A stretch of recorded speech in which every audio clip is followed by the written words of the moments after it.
Hello Eurovision fans, thank you so much for coming to my channel Eurovision Histories. If you know these videos already, you know the drill by now. It is 18 weeks until Eurovision 2024. That doesn't sound too bad anymore, I have to say.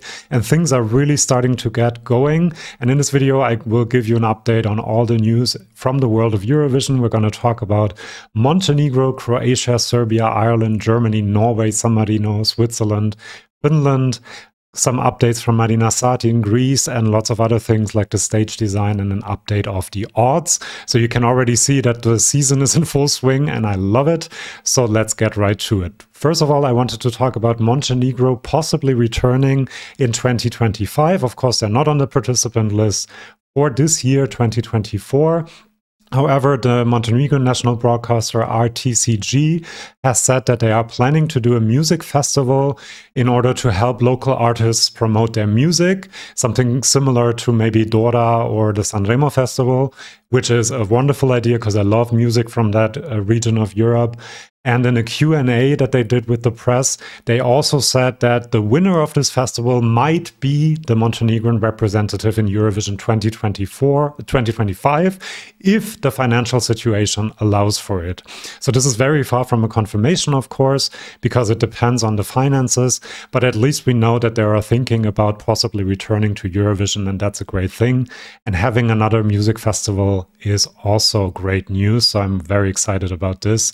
Whether they go to Eurovision or not, at least to have a music festival like this.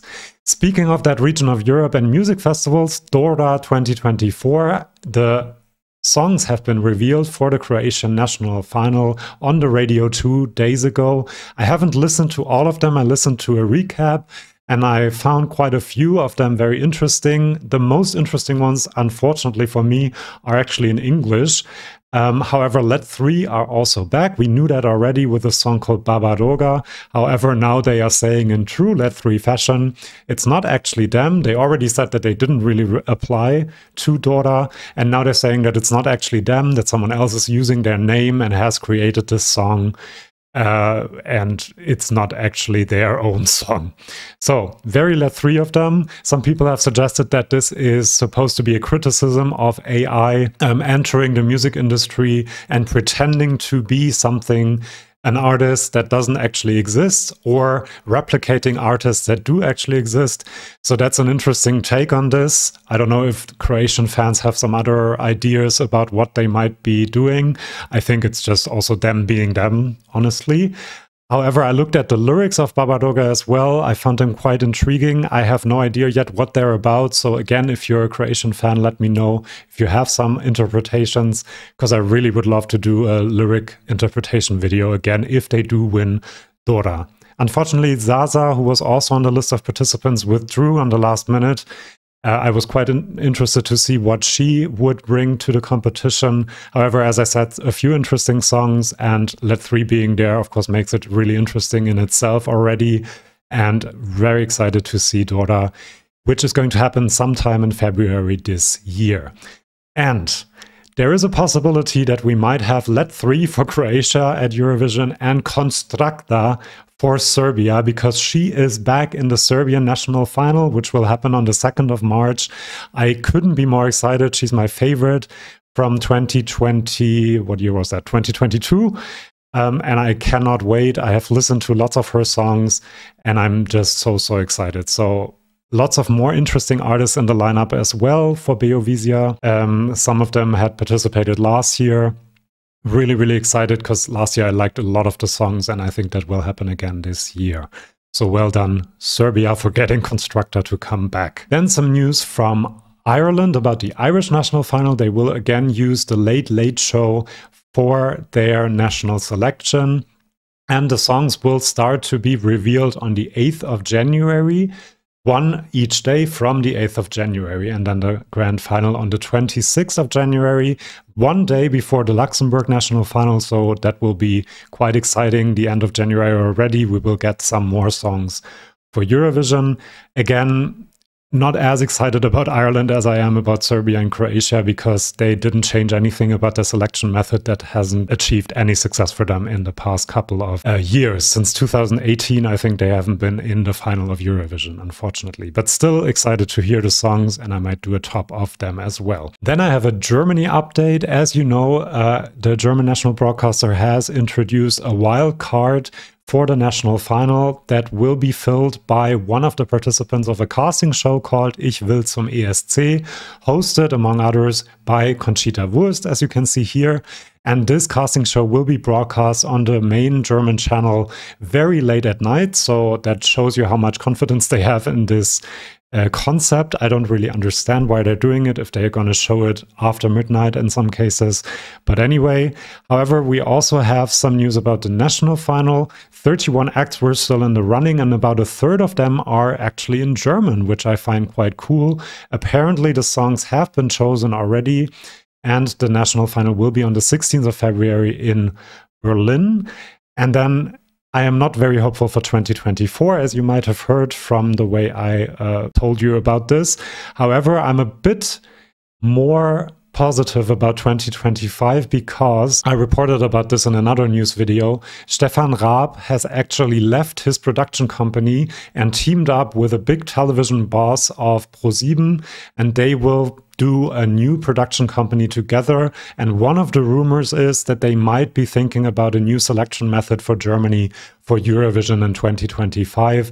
And if we look at the history of Germany in Eurovision, a lot of our good results, almost all of our good results in the last 25 years had to do with this man you can see right there. So I'm a bit more positive about the future of Germany in Eurovision. There's a lot of enthusiasm with fans and with the general public also, despite the fact that we always come last. So there's lots of potential, and I do hope that him or someone else finds a way to keep that enthusiasm going and translate it into good results. Then I wanted to let you know quickly about my videos I did over the change of the year. 5 likely winners of Eurovision. I did an update of my prediction. Of course, that's just a bit of fun, but it was really fun to do. And of course, I rated the Albanian entry by Besa, Semre and Dora, which is surprisingly good, I think. It's a good Albanian entry. So if you're interested in my opinion, check out that video as well, and do subscribe, because I know that only half of you watching this video are actually subscribed to this channel. So if you don't want to miss videos like this one, please do subscribe. Let's go on with Norway. The songs for the Norwegian national final MGP have also been revealed, and as you can see, one of them is Keiino. I have to say, again, I haven't listened to the songs in full. I watched a recap, and the Keiino song kind of is a bit underwhelming to me. However, Margarete Berger is also coming back, who sang Feed You My Love, and is back with a song called Oblivion. And then there is also a song called My AI with a 3-meter big robot. And knowing Norway, in a way, I feel like this might win. We had the Wolves, we had the Angel Wings, we had the Vikings, now we have a big robot. So maybe this will be another gimmicky entry, and then I already kind of predict that they will choose this, go to Eurovision, get a bad jury result and a very good televote, and then the Norwegian HOD can talk about the jury being bad for another year. But anyway, there are also other great songs like rock songs, Gate and Gothminster I found quite interesting, and also Mira, with a good pop song. Autotune is still allowed in MGP, which it isn't in Eurovision. So that's another point where the final result of the Norwegian national final might be different from the performance in Eurovision. Then some exciting news from San Marino, who will do Una Voce per San Marino as their national final once again. And one of the established artists that they have revealed is Megara, who's my favorite in Benidorm Fest last year, and they came 4th. So big name for San Marino to recruit, so to say. They applied for Benidorm Fest this year and were not chosen, so maybe they submitted this song to San Marino. Really interesting to see how it compares to the other Benidorm songs that we already know about. Then some news about the Swiss internal selection. They said that they will not have a sad boy ballad. And just after saying that, they went up in the odds by quite a bit, which shows you how unreliable these odds are, really, because all we know is that it won't be a male ballad. It could be a female ballad or a male dance song or a female dance song or group. Doesn't matter, but the odds already loved it, and Switzerland shot up the odds. I wanted to take this opportunity to look at the odds as well. As you can see, it's very crowded at the top there. Italy, Ukraine, UK with Ollie Alexander, and Israel all have 7% winning chance, very closely followed by Sweden with 6%, Norway with 5%, and Lithuania, I guess because of the Rube, with 4% winning chance. And then we have Slimane, who did a live performance. I'm going to talk about that in a minute. And I think he's a bit underestimated. I myself underestimated him in my video predicting the possible winners of Eurovision. He is, I think, a dark horse at this point. Then there was a big thing about the Carribean joining Eurovision. The official Eurovision channel posted something on their social media about the Caribbean joining Eurovision. Everyone went crazy and predicted which country it would be. However, in the end, it was just that Royal Caribbean, the cruise line, is a new sponsor of Eurovision. Yeah, not very surprising that it wasn't something more incredible. However, some people have suggested that maybe there will be a cruise ship in Malmö and that might be connected to the Euro Village or something like that. That might be cool, but otherwise, yeah, kind of disappointing and a bit of a PR move that maybe backfired a bit, because I don't think that people were very excited to know about a new sponsor. We also have the stage design, and I have to say I really, really love it. You can see it there. It's again by Florian Wieder, who has done the stage design for Eurovision 7 times since 2011. It's a 360-degree design, lots of possibilities for the artists to stage their songs and their performances. Frederick Stormby was also involved, and I criticized the art design that they did with the Northern Lights and everything, but this really looks very, very impressive, and I like that they're using the colors that I use for my channel as well. Not that that has anything to do with anything, but anyway. Then we have some song teasers from UMK in Finland. Again, they know how to do PR. I think the official Eurovision channels could learn a bit from them, because they have been teasing the music videos with pictures, they have been teasing the host, and now they're teasing the songs. Some of the information they put on Instagram was very international for one song, Veni Vidi Vici for another, and then rattling for one, and then a poop emoji for another. Some people have said that Cyan Kicks might be one of the artists. I'm not versed enough in the Finnish music scene to tell you anything about the other artists, but if Finnish fans are watching this and know something more, let us know in the comments. So quite excited for Finland, because I think they might have another great year at Eurovision with this amazing selection method that they have come up with. Then the ESC250 vote was revealed as per usual on New Year's Eve. And you can see here the top 5. Käärijä won. Congratulations to him. Not a big surprise, because he has very devoted and very passionate fans, of course. Tattoo by Loreen came second. Euphoria by Loreen came third. So she really is the queen of Eurovision with 2 songs that are so high up in this fan vote. Then Chanel in 4th place with Slow Mo, and Cornelia Jacobs. That one is a bit surprising to me. Hold Me Now.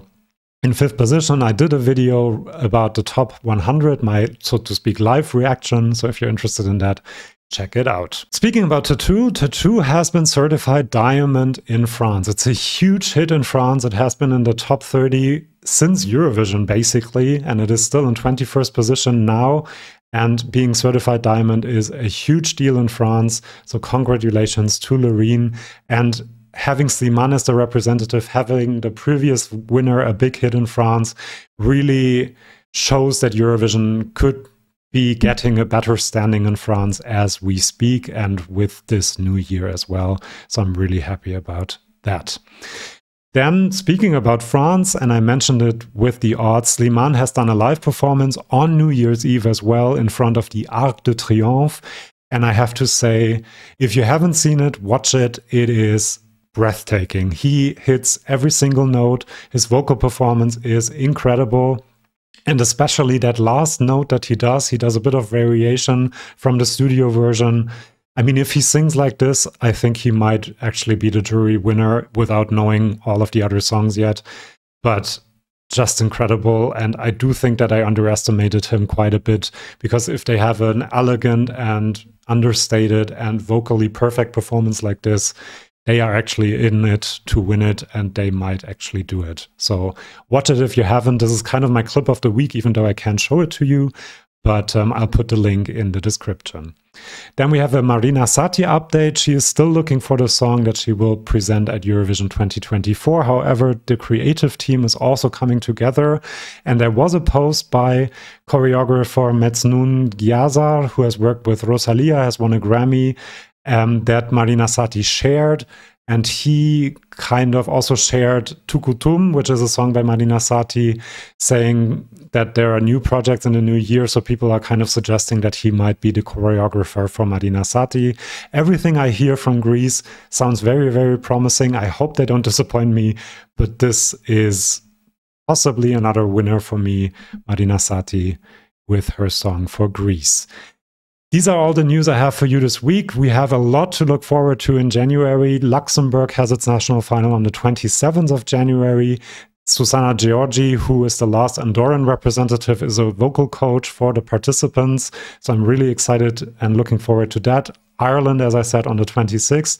Malta also was going to do their national final in January. We don't know when yet. There are heats in Norway and Lithuania. The songs from Iceland and Ukraine will be revealed, so lots and lots to look forward to. I'm really excited. It's an exciting time to be a Eurovision fan. So I will see you for new videos. Please subscribe if you don't want to miss them, and I'll see you then. Bye-bye.